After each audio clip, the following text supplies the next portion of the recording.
Praise the lord. దేవుని ఘనమైన నామమునకు మహిమ కలుగును గాక. ప్రభువు పేరట మీ అందరికీ హృదయపూర్వక వందనాలు. ఈ ఉదయకాలము దేవుని వాక్యాన్ని విందాం. అపోస్తుల కార్యములు 4వ అధ్యాయము 19వ వచనము. అందుకు పేతురును యోహానును వారిని చూచి, దేవుని మాట వినుట కంటే మీ మాట వినుట దేవుని దృష్టికి న్యాయమా? ప్రియమైన వర్లారా, ఇక్కడ పేతురు యోహానులు వారు ఎంతగానో పెద్దల ఎదుట, శాస్త్రుల ఎదుట, ప్రధాన యాజకుల ఎదుట మరి దేవుని యొక్క సువార్తను ప్రకటిస్తున్నారు. అంతేకాకుండా ఎన్నో అద్భుతాలు, సూచక్రియలు, స్వస్థతలు వారు చేస్తున్నారు. మరి వారు ఎంతగానో ధైర్యముగా మరి చేస్తూనే ఉన్నారు.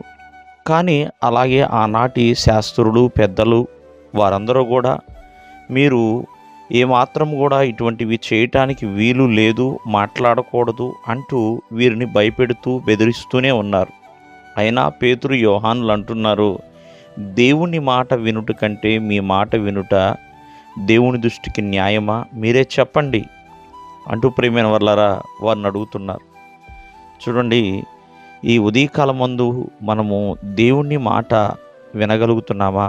వినుట కంటే మనుషుల మాట వింటున్నామా? ఒకసారి మనము దేవుని మాటకి, మనుషుల మాటకి యొక్క వ్యత్యాసం ఏంటనేది చాలా జాగ్రత్తగా తెలుసుకోవాలి. ప్రియమైన వల్లరా, ఒక్కొక్కసారి మనుషుల యొక్క మాటలు మారిపోవచ్చు, కానీ దేవుని మాట శాశ్వతమైనదండి.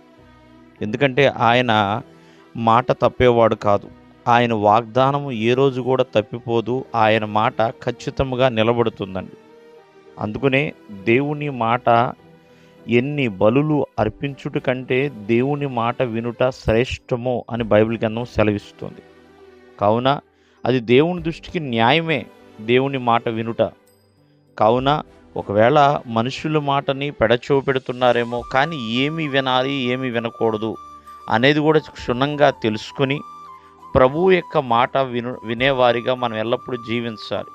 ఎందుకంటే దేవుని మాట వినుట వలన ఎన్నో ఆశీర్వాదాలు ఉన్నాయండి.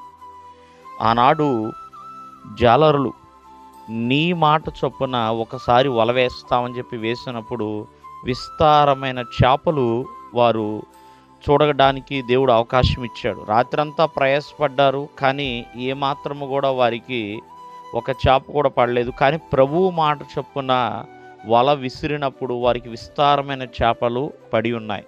అందుకనే మాట వినుట శ్రేష్టమని దేవుని యొక్క వాక్యము సెలవిస్తుంది. శతాధిపతి కూడా అంటాడు, అయ్యా నువ్వు నా ఇంటికి వచ్చడానికి నేను పాత్రుణ్ణి కాను, మాట మాత్రము సెలవిమ్ము, నా దాసుడు స్వస్థపరచబడతాడు.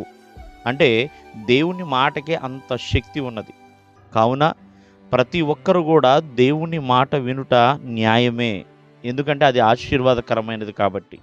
దేవుడు మిమ్మల్ని ఆశీర్వదించును గాక. ఆమేన్.